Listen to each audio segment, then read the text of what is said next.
que é um pregador do ponto de vista cristão? Pregador é alguém que recebe a mensagem de Deus via Bíblia e a entrega aos homens.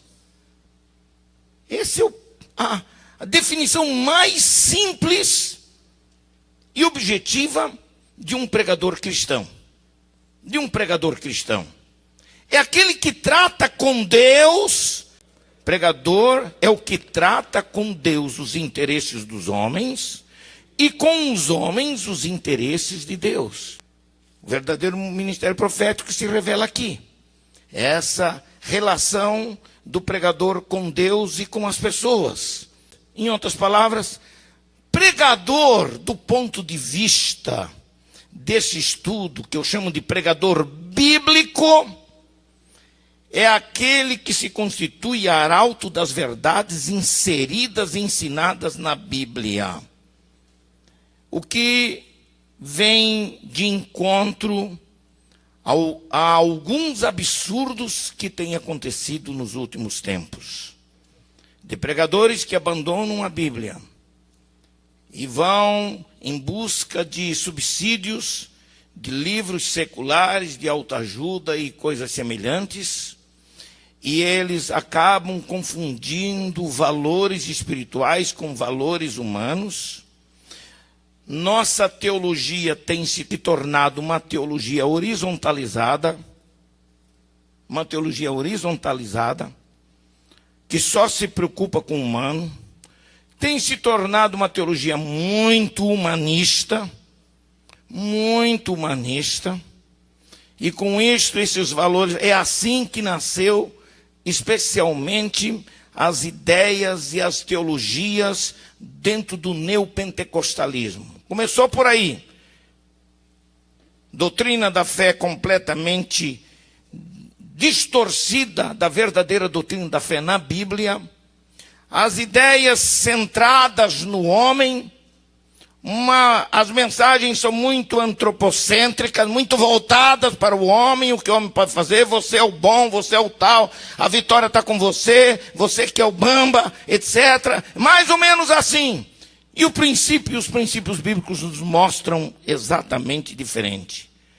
Pregador cristão autêntico é aquele que não foge da mensagem bíblica, não viaja pelos meandros de pseudo-teologias baseadas em filosofias meramente humanas, como vem acontecendo ultimamente.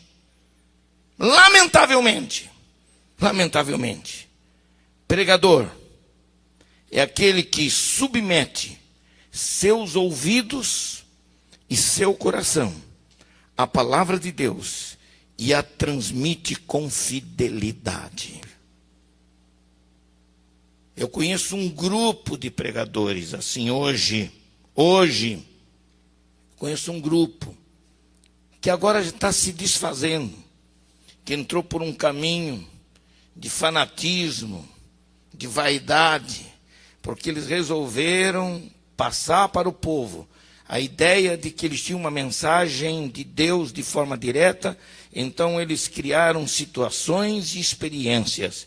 Teve um determinado grupo aí que entrou nessa história de arrebatamento de espírito e todo mundo queria fazer uma viagem interplanetária aí para ir ao céu, para falar com Deus, para falar com o Espírito Santo, e até para reuniões, entre aspas, reuniões da corte celestial.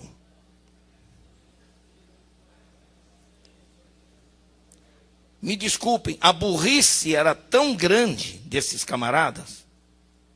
Me desculpe a franqueza. A burrice deles é tão grande acerca de teologia, que eles criaram doutrinas inexistentes. Ou eles trouxeram doutrinas falsas ainda, lá do tempo, antes da Idade Média, como por exemplo triteísmo. O camarada disse que foi ao céu, chegou no céu, ele foi convidado para ir a uma reunião da corte celestial. E quando ele chegou na reunião da corte celestial, ele viu o Pai, ele viu o Filho, ele viu o Espírito Santo. E o Pai estava dando uma bronca no Filho. E o Filho estava dando uma bronca no Espírito Santo. O pai cobrava do filho que não estava dando conta do recado aqui com a sua igreja. E o filho então foi para você é que é o responsável para cuidar da minha igreja lá na terra. O que é que nós vamos fazer para salvar a igreja? Aí o dito cujo brasileirinho de meia tigela, Deus que me perdoe, viu? Se apresenta, eis-me aqui. Dá para engolir um negócio desse? Prega uma falsa doutrina. Ele não vê a trindade representada num só Deus, ele vê três distintamente. Eu não sei como é que ele viu o Espírito Santo. Ele vê três elementos e depois aparecia. Aí ele se tornou aqui um tipo de... Quase que só faltou criar uma empresa de turismo para ir ao céu e voltar. E o céu voltar. Vendo quando um pastor chegou para mim e disse: pastor, eu chorei muitos dias. Meu Deus, eu tenho muita vontade de ser arrebatado em espírito, porque eu quero ir lá no paraíso, eu quero ver, eu quero falar com o Senhor. Eu falei com fulano, mas ele disse: não, eu tenho que perguntar ao anjo. E o anjo, então, tinha um anjo lá, que tinha até um nome que não está na Bíblia. Não está nem na Bíblia. Aí o anjo disse: eu vou pensar no caso dele e tal. Não, mas olha, ele é gente boa. Deixa ele decidir isso aí. Aí daqui a pouco vinha: olha, o anjo concordou e você terá a oportunidade de ir. Foi numa determinada reunião de oração e lá era um monte de gente indo e subindo. Ora, nós sabemos que arrebatamento de espírito na Bíblia não é uma doutrina. É uma experiência, é uma manifestação espiritual que pode acontecer. A Bíblia não condena nem diz que não pode acontecer, mas não é uma necessidade. Nós não precisamos ir ao céu para tomarmos conhecimento das coisas. Nós temos o Espírito Santo que vive na igreja, suficientemente capaz de nos revelar tudo o que nós precisamos saber. O que é que eu quero dizer com isso? São pessoas que se perdem para poder chamar a atenção e mostrar para as pessoas e convencer as pessoas de verdades que eles não vivem ou de conceitos e ideias que eles desconhecem. Então, seja fiel ao Senhor, submeta seus ouvidos e coração à palavra de Deus e você será um pregador produtivo, abençoado pelo Senhor de modo especial. Pregador é aquele que encarna o Logos divino na sua própria vida. E transforma esta experiência de Cristo na sua vida na comunicação e revelação desse verbo de Deus, que é Jesus Cristo. Quando pregamos ao Senhor Jesus Cristo. E quando eu encarno a verdade que é Jesus, e a verdade representada pela sua palavra, significa que em todas as minhas entranhas e forças morais, intelectuais, físicas e psicológicas, quando elas estão inteiradas nisto, então eu posso ser usado por Deus. Você não precisa ser anormal. Você não precisa ser um alienígena espiritual. Você pode ser exatamente uma pessoa normal pregando a palavra de Deus. Há uma outra coisa importante sobre a pregação, que eu chamo de a relevância da pregação bíblica. A relevância da pregação bíblica. Romanos no capítulo 1, versículos 14 e 15, que nos diz assim: eu sou devedor, tanto a gregos como a bárbaros, tanto a sábios como a ignorantes. E assim, quanto está em mim, estou pronto para também vos anunciar o evangelho, a vós que estáis em Roma. O que a gente descobre e aprende nisso aqui? O apóstolo Paulo, nesse texto, ele nos mostra exatamente a importância, a relevância da pregação bíblica. Ele está dizendo em sua carta aos Romanos que ele se sentia devedor, tanto a gregos como a bárbaros, tanto a sábios como a ignorantes, e que ele estava pronto para anunciar o evangelho a todos. Esse sentimento que dominava o coração de Paulo era um sentimento típico de pregador do evangelho. Aquele que é vocacionado para trabalhar, ou melhor, para pregar a palavra de Deus, deve dar o seu melhor em termos de preparação para a missão de pregar. Por isso, quem prega precisa ter conteúdo, precisa saber o que vai pregar. Se ele se sentia preparado para falar tanto a gregos, quanto a bárbaros, tanto a sábios como a ignorantes, é preciso estar preparado para enfrentar e ter uma comunicação capaz de ser entendida e absorvida por qualquer pessoa.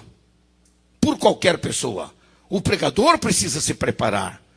O pregador precisa sentir seus auditórios.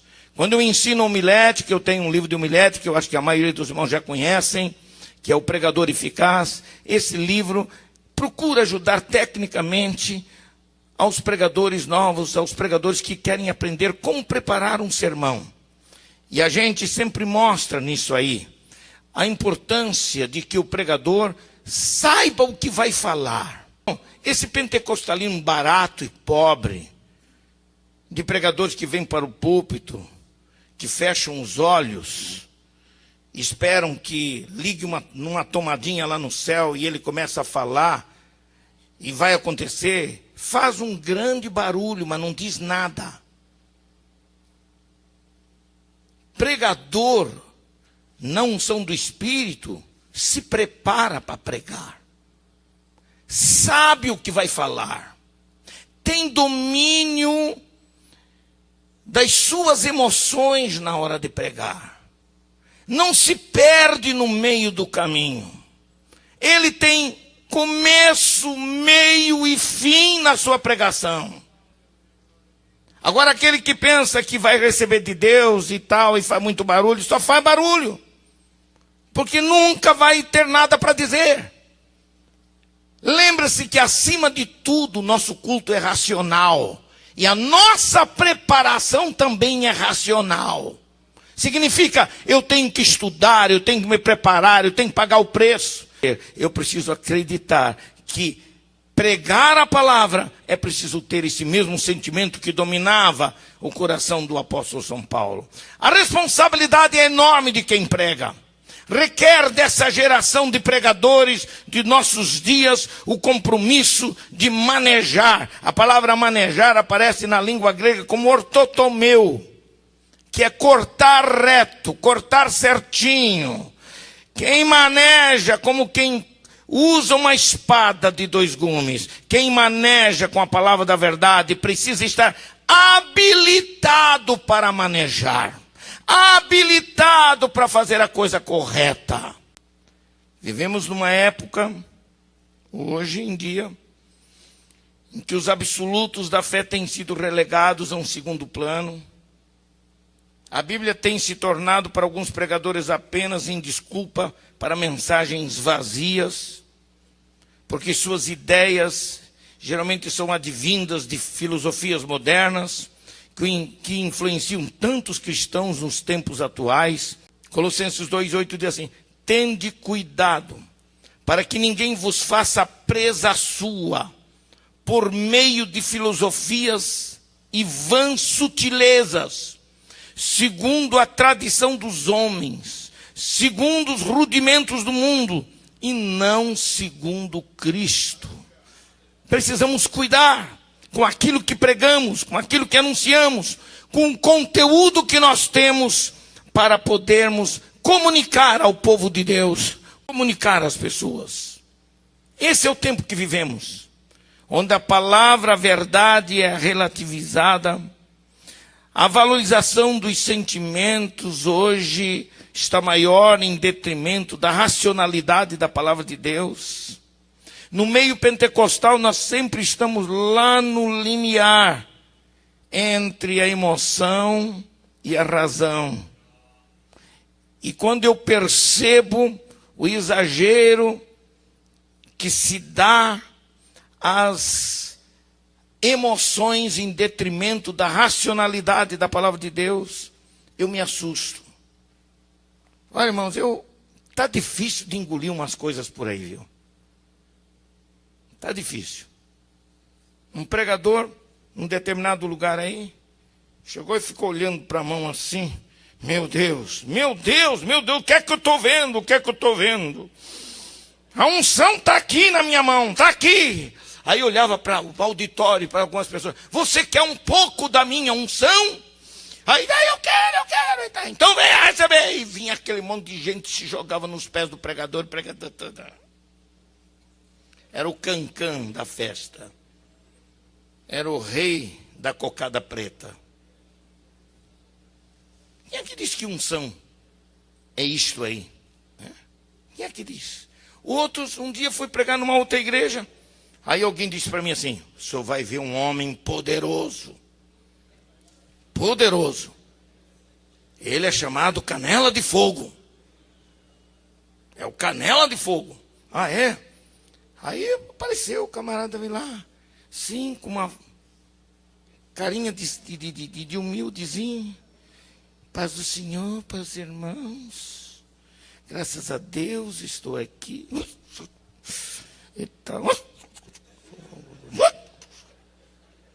E daqui a pouco ele pula o púlpito assim e sai correndo. E um monte de gente, meu Deus! Aí o povo só falta subir pelas paredes. Palhaçada. Isso é palhaçada. Isso é brincar com a inteligência das pessoas. Isso é desrespeito. Isso não é nem emoção. Isso é brincadeira de circo. E a igreja não é palanque de circo e nem púlpito. Se você tem a unção de Deus, se você tem a graça do Senhor, tenha domínio sobre aquilo que você vai fazer, para que a palavra produza o verdadeiro efeito para a glória do Senhor, não para a sua própria glória. É lamentável que isso aconteça. Essa valorização exagerada que se dá para a emoção. A pessoa se emociona. E algumas pessoas até que são usadas por Deus, às vezes, no campo da profecia, às vezes são usadas. Mas às vezes elas tentam usar o Espírito Santo, manipulam com o Espírito Santo. Porque entregam uma mensagem que não tem nada a ver com nada. Me sai por aí. Eu creio em profecias, viu, irmãos? Eu creio na manifestação dos dons espirituais na igreja. Mas eu não aceito, particularmente, não aceito meninice. Não aceito coisa que não tenha peso bíblico. Coisa que fuja dos princípios que regem uma liturgia verdadeiramente santa na vida da igreja. Quer ter sucesso como pregador? Então submeta seus ouvidos a ouvir a voz de Deus. Submeta. Ouça a voz de Deus quando lê a Bíblia. Ouça a voz de Deus quando está orando. Mas ouça a voz de Deus. Não finja espiritualidade que não tem. Não tente acrescentar à sua espiritualidade experiências mirabolantes. Aquela coisa e tal. É assim que eu tenho visto acontecer.